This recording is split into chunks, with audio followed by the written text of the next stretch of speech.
Feelings of fear and concern are not just isolated to Paris. People are concerned all around the world, and joining us now to talk about how to cope with them is psychiatrist Dr. Janet Taylor. So good to have you here, Dr. Taylor. I cannot even imagine, we can't even begin to imagine what it must have been like to actually have been there. But even if you were not there, the fear that many of us have, and it just plays with your mind. Well, it's real because our brains are wired to constantly assess for our safety or whether we should flee. And so when you have a horrific event that happened, then certainly that disruption puts you on edge, and for good reason. And the reality is most of us have either witnessed or suffered or been exposed to trauma, and the more you have, then the greater the likelihood is that you will have some reaction to it. So the reactions, the uncertainty that we're all feeling are normal, and a loud sound, a thought, even a threat just triggers those feelings over and over again. When they were having those vigils and the firecrackers went off, fireworks, you saw the reaction of people because that's your initial. Natural though, right? It's extremely natural because ordinarily you go, that sounds like something, but for them, they were there, many of them, it's like, oh no. Here we go again. Here we go again. And we're talking about adults here, our reactions, but my children were watching on Friday, and their big question to me is, Mommy, could that happen here? What do we say as parents to our children? Well, I mean, you tell the truth, and the reality is we don't know what could happen, and so you say, wow, that must make you feel a certain way. You can share your own feelings and then talk about a safety plan.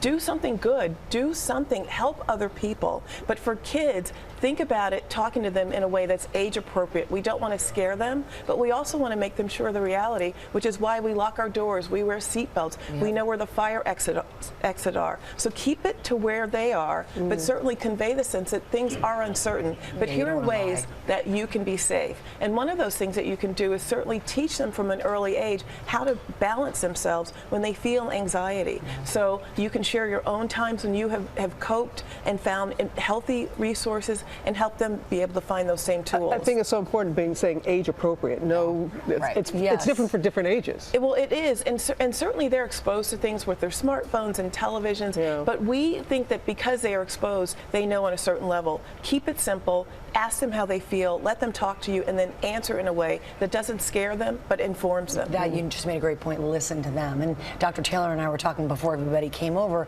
just about how we cope, because we are all being inundated with all of this information, all of us, viewers, us, and things like flying, which I had never really worried about, but need to tomorrow. I'm scared, well, Yeah, well, here's the thing. I mean, the terrorism is primarily psychological.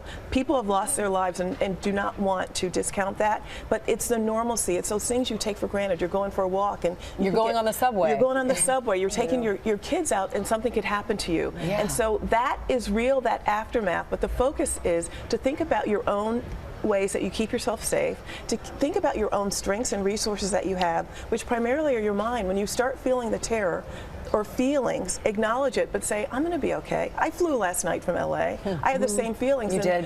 Of course. But then you look around and you have safety checks, and Brad Garrett was just saying, you just have to sort of, it's a new reality. But it's not easy to do, because you bring up some very good points, because we've always heard like the terrorists win if we change our lifestyle.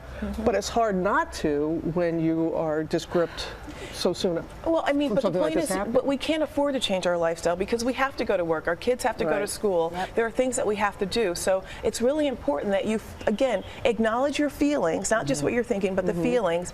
Focus on what your strengths are. If you need to talk to somebody, call a friend. If you need to pray, pray. If you need to talk to your therapist, call your therapist. But it's about coping in healthy ways. Exercise, find support, do those things that you like to do, and then realize that you're not alone in it. But these, for the most part, are small events that happen. We have other daily disruptions and traumas that happen in our lives, and most of us are safe, and thank goodness that we are. Thank you. That's so helpful. Thank you. Hopefully it helped you there at home as well.